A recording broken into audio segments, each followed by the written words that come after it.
What's up, folks? Guy McPherson here of the Trauma Therapist Podcast, and I wanted to share something that happened yesterday. I was invited to be on an online summit that we recorded yesterday. Athena Moberg of CPTSD, that's complex post-traumatic stress disorder, CPTSD Foundation.org, invited me to be on this summit that's going to be going live, I think, next month. And we sat down yesterday, it was through Zoom, and she was interviewing me about my experience putting together the Trauma Therapist Podcast and the community for new Trauma Therapist 2.0. And she wanted to talk about what I do and my mission. And I wanted to share some of that. And I should start off by saying that CPTSD has been a foundation, or CPTSDFoundation.org has been a sponsor of the podcast for a while. But I'm not doing it because of that. I'm doing this because of just the amazing conversation I had with Athena and the amazing work that she's doing. And it was just so inspiring to talk about really what for me has been the driving motivation of the work that I'm doing, which is really helping new trauma therapists find their strength, find their authenticity, find their compassion, their vulnerability, the unique things that make them themselves, and to bring that to the work that they do with their trauma clients and so forth. And it wasn't always that way for me. When I first started with the podcast, my goal was to bring on seasoned or master trauma therapists, as I kind of called them at that time, and to help educate, newer trauma therapists like myself at the time. I was doing a lot of commuting, and always, when I was in school, I was always thinking about, my clients, and, I didn't know what I was doing, what the heck am I doing? And I always wished that there was I imagined that there was a master therapist there to tutor me during these commutes, these drives. And that's how we started the podcast, in a sense. I wanted to help newer clinicians. And so I brought on people, first off, a lot of people with experience, but then and now it's become people who are passionate about helping others who've been impacted by trauma. But at the time, and still now, one of the questions I ask is if they could share a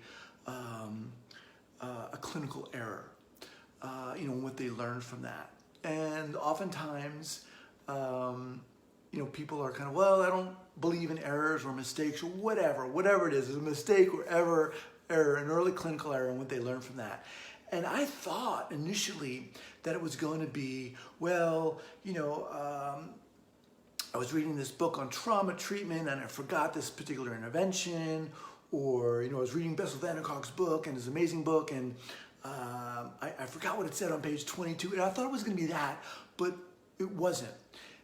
99.9% of the errors or mistakes that these clinicians were sharing were about kind of themselves and how they weren't being authentic, or they weren't able to connect.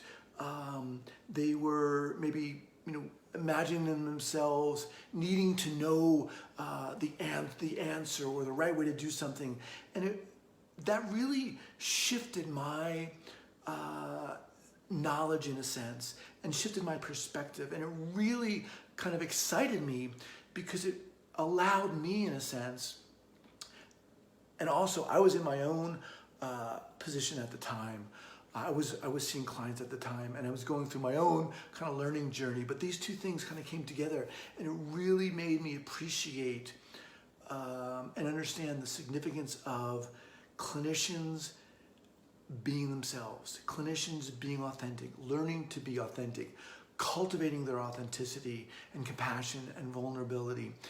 And Athena and I yesterday were talking about this, and one of the things we were talking about is I was sharing from my own experience that it's not always easy, because a lot of times clinicians, get into this field of trauma therapy, obviously they want to help, they want to heal, they want to, make better and fix and help, clients or other people not experience what they've experienced.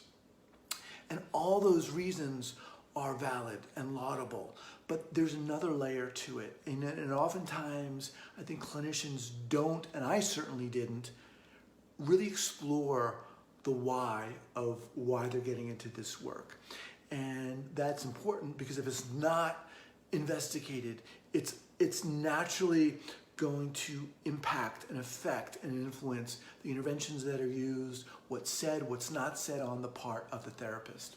So my passion really is through, the podcast really, and through Trauma Therapist 2.0, the community for new trauma therapists, is really to create a platform for therapists to explore who they are. What does that mean? That means exploring, your story, the valleys and peaks of your life and your experience. And those things are not always easy to do because oftentimes, and then for me, in my case, it meant kind of looking at my own trauma, my own experience of being bullied and how that impacted and influenced the trajectory of my life, in terms of self-esteem and how I showed up in relationships and so forth.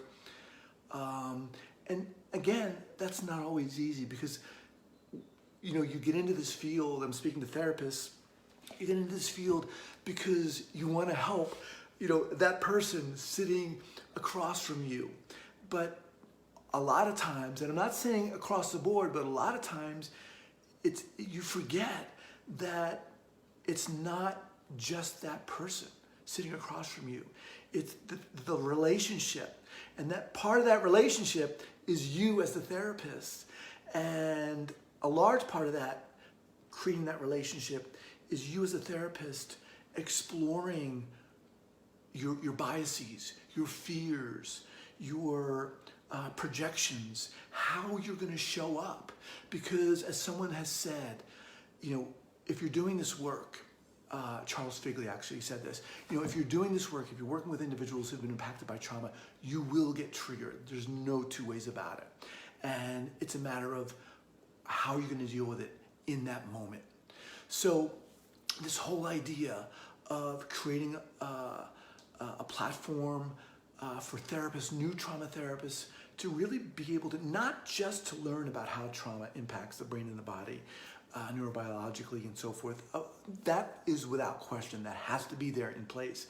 But this other part about learning to honor who you are as a person.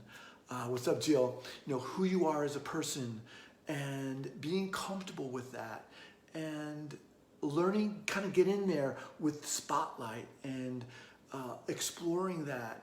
That is a crucial component to this. And again, it's one that's often fraught with, trip-ups and mistakes and errors and hills and valleys and so forth, but it has to be done. But it's the part, I think, that excites me because it really allows me, in a sense, to have a giant exhale. And that exhale means, okay, I can be myself. I don't have to be someone or something else. I'm okay. And really, in a sense, that does kind of mirror the journey of the client sometimes.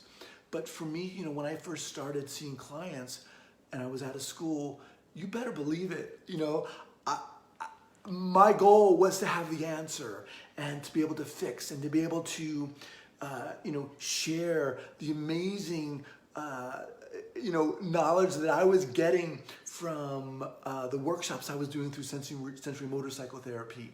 And again, this is not a pitch for them, but that was my experience. I wanted to share what I was learning. And it wasn't until a supervisor said to me at my position that I was working at, he said, if you want to do this work, and we were working with young individuals who were showing early signs of psychosis at the time, most of whom were traumatized. He said, if you want to do this work, you've got to be willing to take off your clinical hat. And when I heard that, here I was, out of school, super eager. I thought this guy was, what are you saying? What do you mean take off my clinical hat? I just spent all these years and all this money going through, graduate school, learning all this. And of course he didn't mean forget what you know, but he meant be willing to connect as a human. As one of my favorite guests, Manuela Mishkareed, has said, be willing to kind of express your human beingness. And it took me a while really to get that. But for me, it meant not forgetting what I knew and know, but being willing to be in the moment, to be spontaneous and create creative. And sometimes that can feel like, you're walking on a tightrope because, you're afraid you're going to make a mistake. But I think the payoff really means forming that therapeutic relationship, and taking the chance, being willing to be human, not being afraid to be human within that therapeutic relationship. Anyway, so that's what I want to talk about. I had this great talk with Athena. Athena, you are amazing. The work you're doing through CPTSD Foundation is inspiring. And this bit about, helping new trauma therapists explore that, honor that uniqueness, that individuality that sets you apart from everyone else. And it's that part, which essentially is you, which is going to connect with the person sitting in front of you. Anyway, just wanted to share that. Have an awesome day in this crazy world that we're living in. And if you have any questions, direct message me and I'll be happy to talk to you. All right, man, take care.